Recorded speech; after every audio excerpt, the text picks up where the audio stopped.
വളർന്നുവരുന്ന പുതിയ തലമുറയ്ക്ക് രാമായണത്തിൻ്റെ മഹത്വങ്ങൾ പകർന്നു നൽകുകയാണ് സനാതനധർമ്മം പാഠശാല. മൂല്യാധിഷ്ഠിത ജീവിതത്തിലേക്ക് വിദ്യാർത്ഥികളെ കൈപിടിച്ചുയർത്താൻ രാമായണ പാരായണം പഠിപ്പിക്കുകയും അതിലൂടെ രാമായണത്തിൻ്റെ മഹത്വം പൊതുസമൂഹത്തെ ഉദ്ബോധിപ്പിക്കുകയുമാണ് പാഠശാലയുടെ ലക്ഷ്യം. രാമ രാമ രാമ ശ്രീരാമചന്ദ്ര ജയ ശ്രീരാമ രാമ രാമ ശ്രീരാമഭദ്ര ജയ. രാമായണത്തിന്റെ ശീലുകൾ മുഴങ്ങിക്കേൾക്കുന്ന കർക്കടക മാസത്തിൽ അതിൻ്റെ മൂല്യങ്ങൾ പുതുതലമുറയിലേക്ക് പകർന്നു നൽകുകയാണ് സനാതനം ധർമ്മ പാഠശാല.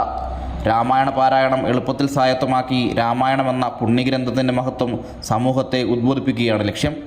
ആലപ്പുഴ അറവുകാട് ക്ഷേത്രത്തിൽ സംഘടിപ്പിച്ച രാമായണ പാരായണ സംഗമത്തിൽ കുട്ടികളും വയോജനങ്ങളും ഉൾപ്പെടെ 100-ൽ പരം സജ്ജനങ്ങളാണ് പങ്കെടുത്തത്.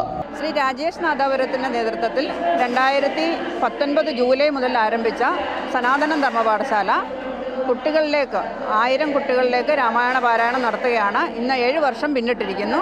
2019 രാജേഷ് നാദാപുരത്തിൻ്റെ നേതൃത്വത്തിൽ സനാതനം ധർമ്മ പാഠശാല പ്രവർത്തനം ആരംഭിക്കുന്നത്.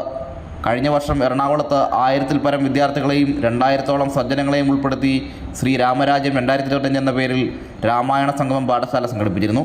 ഇന്ന് 250ഓളം വരുന്ന ഗുരുക്കന്മാർക്ക് കീഴിൽ ഓൺലൈനിലൂടെയും അല്ലാതെയും രാമായണ പാരായണ ക്ലാസുകൾ നടക്കുന്നുണ്ട്.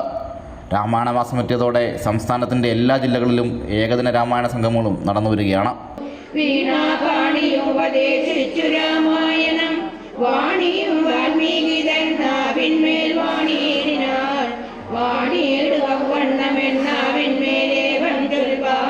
അമൃത ന്യൂസ്, ആലപ്പുഴ.